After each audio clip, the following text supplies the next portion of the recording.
mari kita awali hari ini ya Bu ya dengan semangat yang baru sehingga pada proses KBM yang kita laksanakan juga anak-anak antusias untuk mengikuti pelajaran dan bimbingan yang kita lakukan.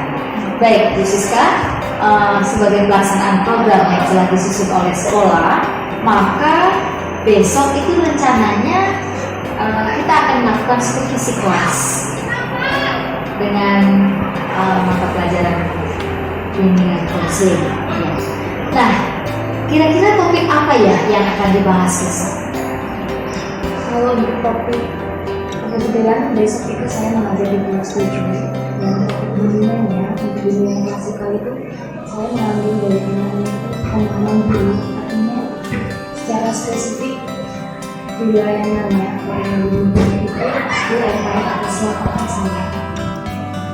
Terus tujuannya hendak dicapai apa? Tujuan dari pembelajaran itu sendiri. Kalau tujuan dari pembelajaran atau layanan atau bimbingan itu saya memberikan kepada anak kelas 7 khususnya itu supaya dari awal mereka itu sudah mampu untuk mengenali, memahami dirinya. Ya. Baik sekali ya Ibu ya, untuk kelas 7 sudah diajak untuk mengenali siapa saya. Terus setelah tujuan pembelajaran yang Ibu ungkapkan tadi, untuk mengenal diri sendiri itu kan ada banyak areanya ya, ada dari berbagai sudut. Nah, sekarang untuk mengembangkan pengenalan diri anak-anak itu area mana yang akan dikembangkan? Kalau dari area itu di dalam diri itu. Jadi yang pertama kita pelajari semua aspek yang ada di dalam diri anak itu, termasuk di dalamnya itu apa yang menjadi bagiannya dan apa menjadi bagian itu, misalnya mencakup potensi apa, bakatnya lebih banyak apa yang menjadi prioritas dia untuk menjadikan sebagai kehidupan landasan hidupnya, lalu minatnya lebih banyak. Nah, untuk mencapai itu strategi apa yang akan dilakukan? Strateginya bagaimana? Apakah mereka nanti akan berkelompok atau nanti dia akan sendiri-sendiri mengerjakan sebuah instrumen atau bagaimana?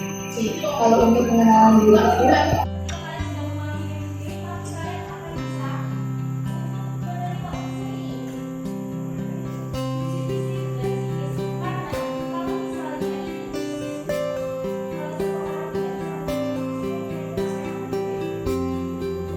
karena tipe kalian itu adalah seorang yang ketika diberikan sesuatu atau ketika diminta berikan yang segala 12 ada tujuh siapa?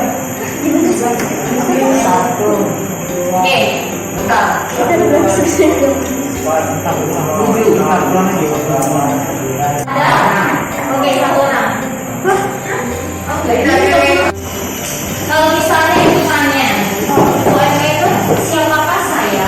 Sadu. Dan itu ibu berikan ke sadu kan? Siapakah saya? Kamu bilang ke diri kamu, siapakah saya? Kamu bagaimana cara kamu jawab? Siapa saya? Saya sadu. Terus? Masa saya amat bu? Oke.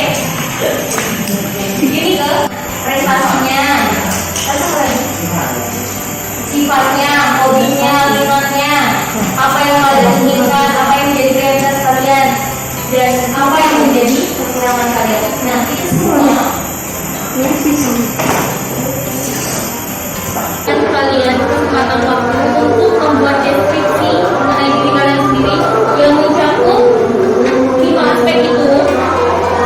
Dan ada satu lagi, itu kalian nanti meminta pendapat tentang sifat ataupun kepribadian kalian kepada 3 orang ini. Yang pertama, orang yang paling dekat, orang yang lumayan, dan orang yang tidak dekat. Oke.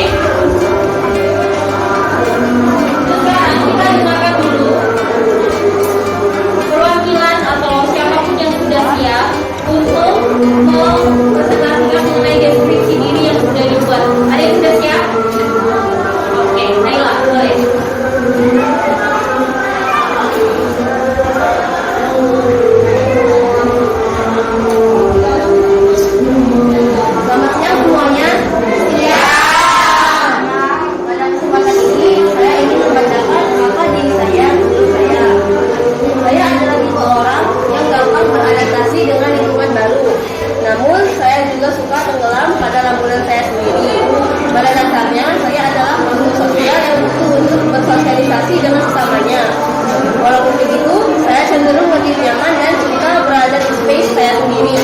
branding tempat ramai dan bersosialisasi dengan orang-orang yang ada.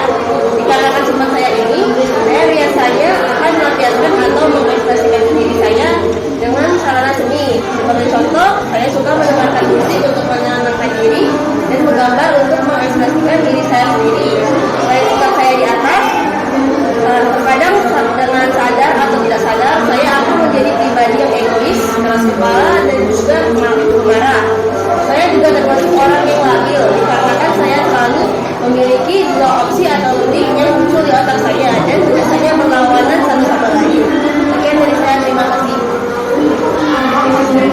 Siska, Terima kasih Anda. terima kasih sudah menyempatkan hadir di tempat ini, di mana kita akan menindaklanjuti apa yang sudah kita lakukan kemarin. Kemarin kita sudah melakukan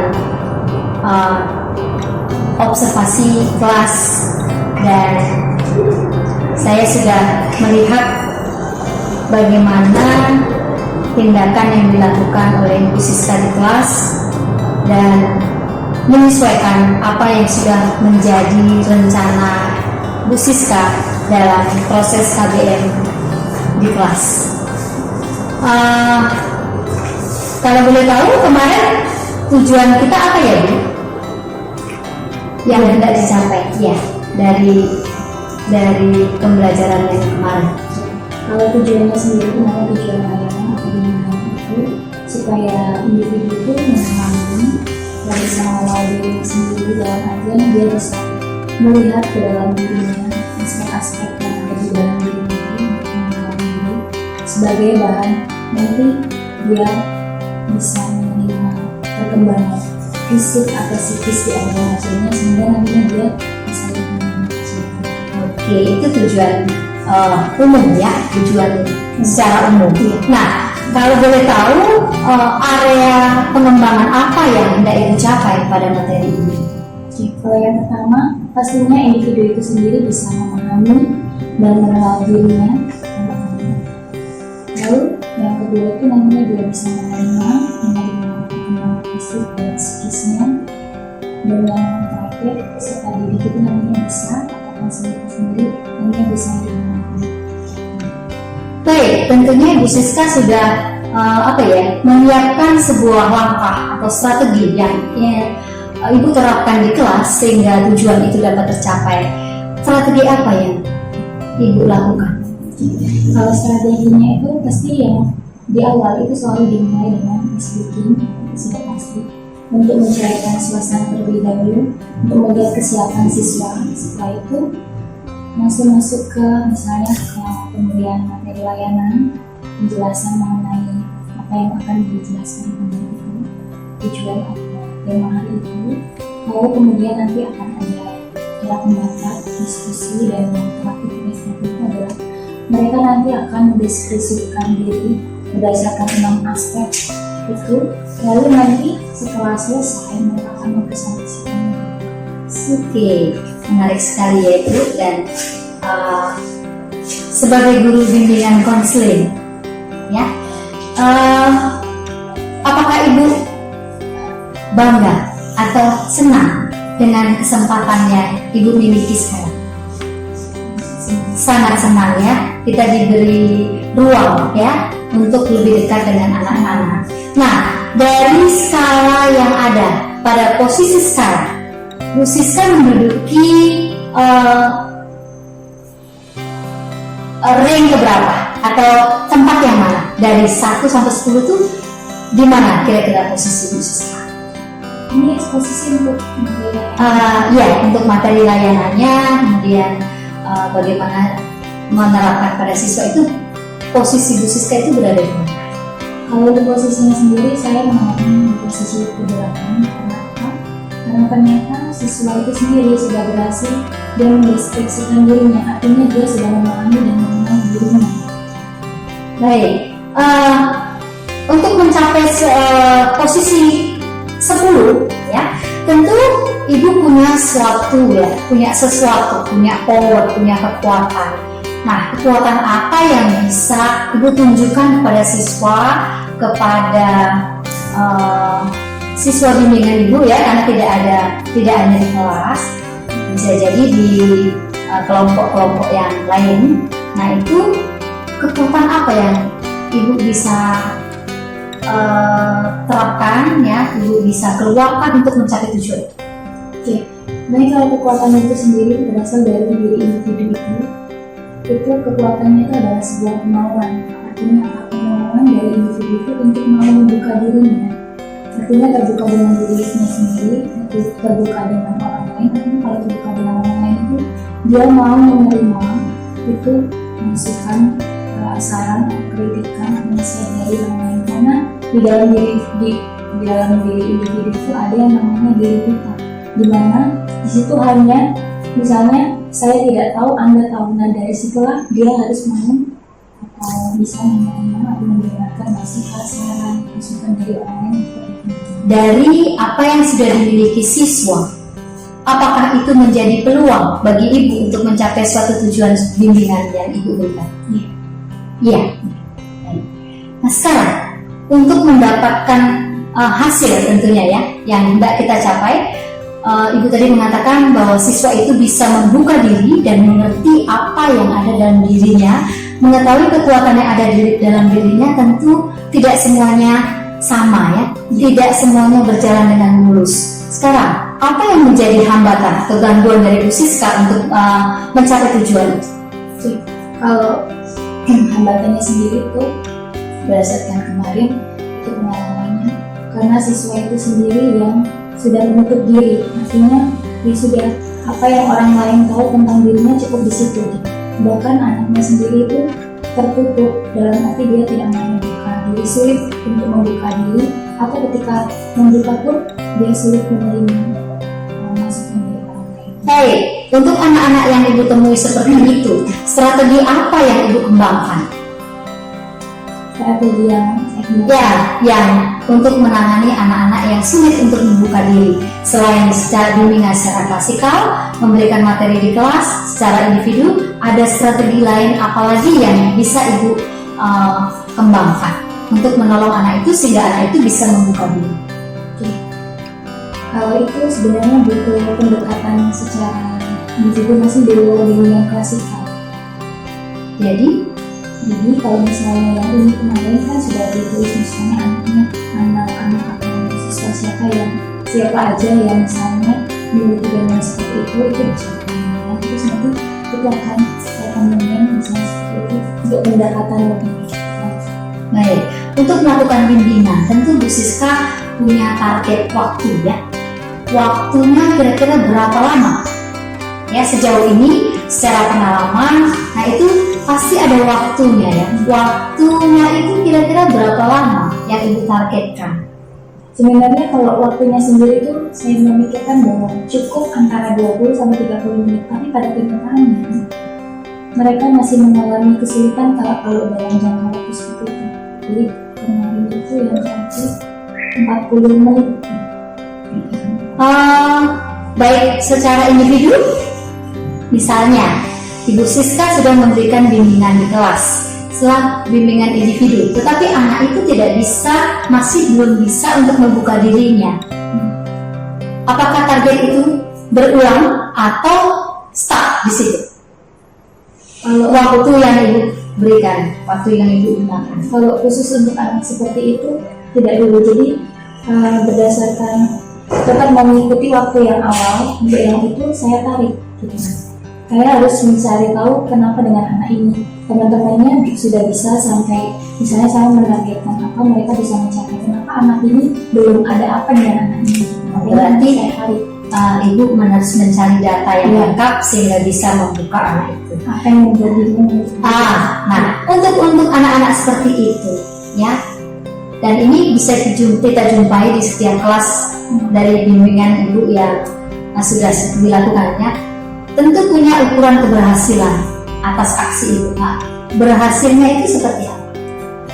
Berhasilnya itu seperti yang saya katakan, dia mampu atau dia berhasil mendeskripsikan dirinya, artinya bahwa saya sudah berhasil mendeskripsikan diri melalui 6 aspek itu tadi: fisik, secara psikis, dilihat dari minatnya, bakatnya di mana, terus kebutuhan yang menjadi kebutuhan pokoknya itu apa.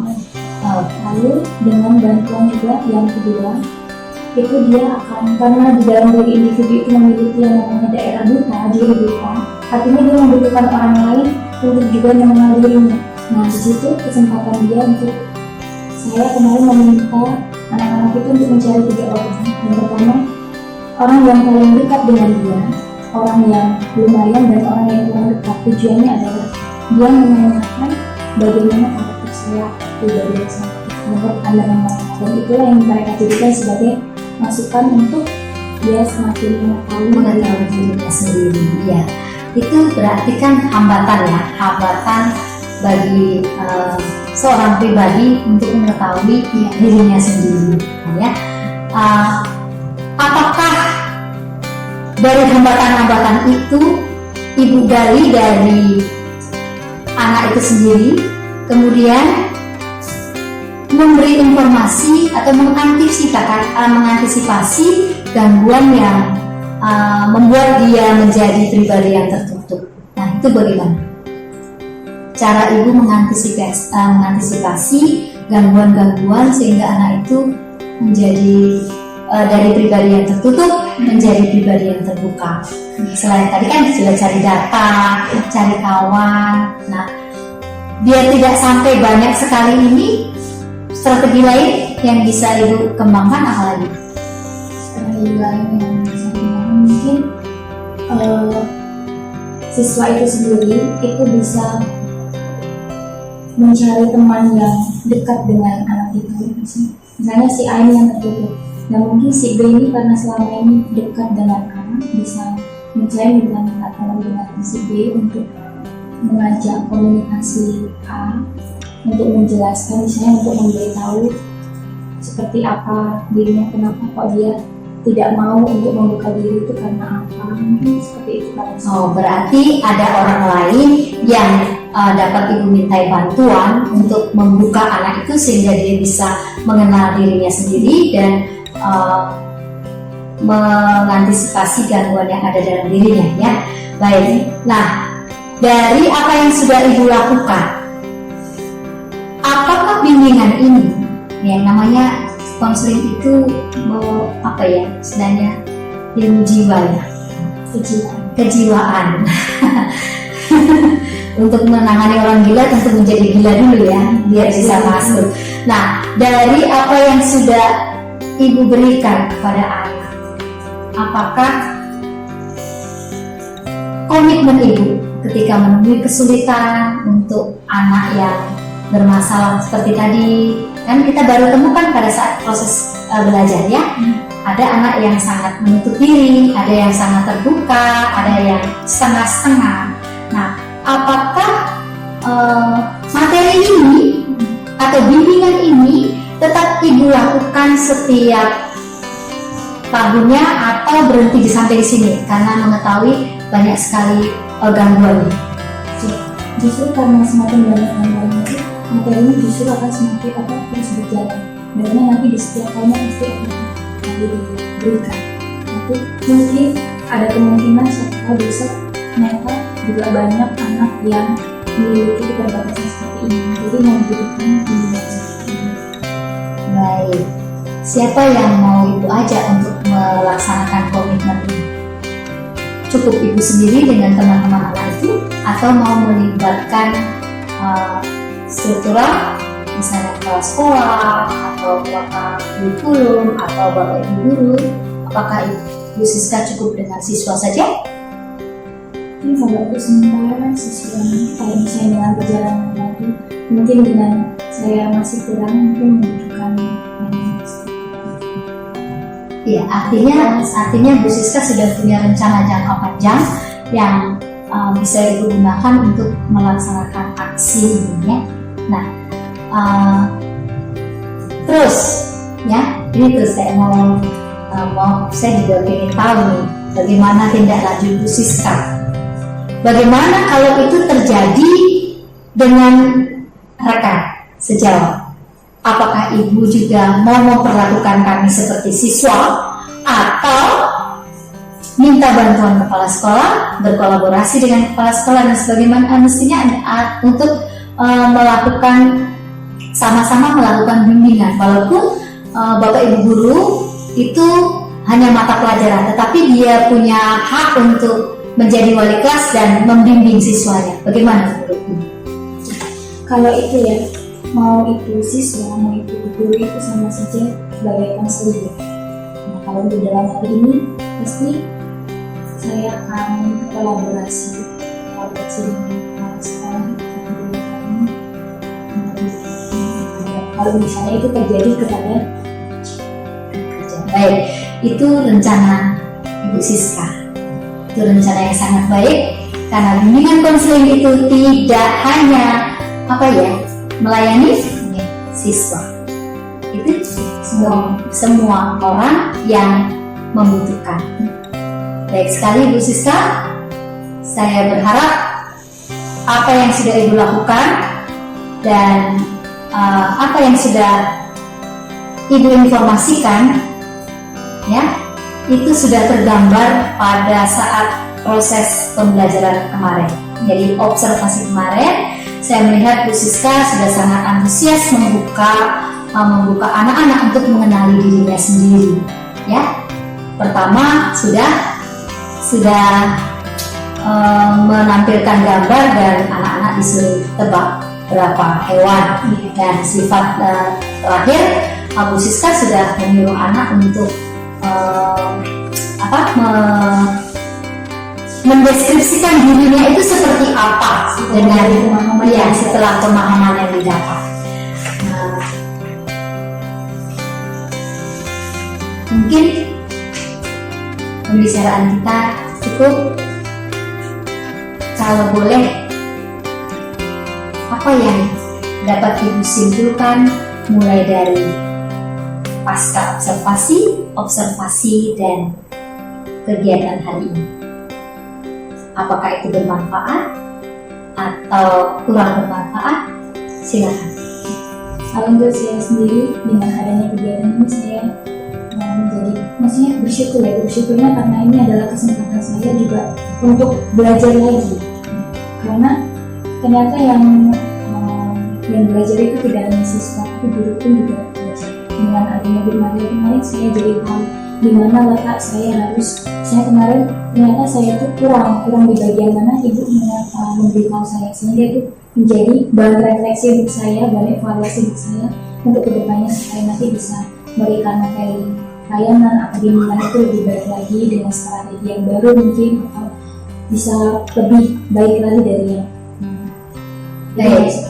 yang itu biar sangat bermanfaat untuk saya. Terima kasih Bu Siska. Tetap lakukan apa yang menjadi komitmen Bu Siska, dan saya sangat berharap Bu Siska bisa membuat program ini dengan baik dan menyampaikan kepada kepala sekolah sehingga bisa terkoordinir, dan menindaklanjutinya pun tidak setengah-setengah tetapi memang full, dan kita mendapatkan hasil yang baik seperti yang sama-sama kita harapkan. Terima kasih Bu Siska. Selamat siang. Terima kasih.